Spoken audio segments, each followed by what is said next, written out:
কি মনে হচ্ছে এটা কোনো ভূতের বাড়ি? না না, এটা হচ্ছে নীলকুঠি। মঙ্গলগঞ্জের সেকেন্ড ব্লগে আমরা এখানকার নীলকুঠি বা কাটা সাহেবের কুঠির ব্যাপারে কিছু কথা বলবো।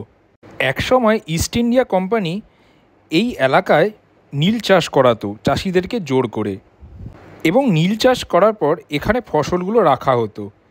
এখানে নীলকর সাহেবরা চাষিদের ওপর প্রচুর অত্যাচার করতো। এই রডগুলোর উপরে ঝুলিয়ে নাকি মারা হতো। এখানে সস্তায় নীল চাষ করিয়ে লন্ডনে এটাকে এক্সপোর্ট করা হতো ওখানকার মিলে কাপড় বানানোর জন্য।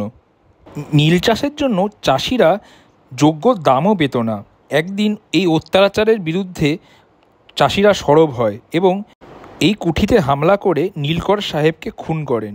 অনেকে বলেন রাত্রিবেলায় ইনার আত্মা এই কুঠির মধ্যেই ঘুরে বেড়ায়।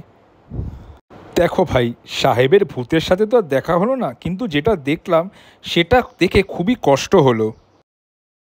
দেওয়ালগুলির মধ্যে I love you, I hate you, কুরুচিকর নোংরা নোংরা গালাগাল এইসব লেখা আছে। চারিদিকে মদের বোতল, নোংরা পেচ্ছাপের গন্ধ। আমি ভাবি মানুষ কতটা অশিক্ষিত বেহায়া হলে এরম একটি ঐতিহাসিক জায়গাকে নষ্ট করতে পারে।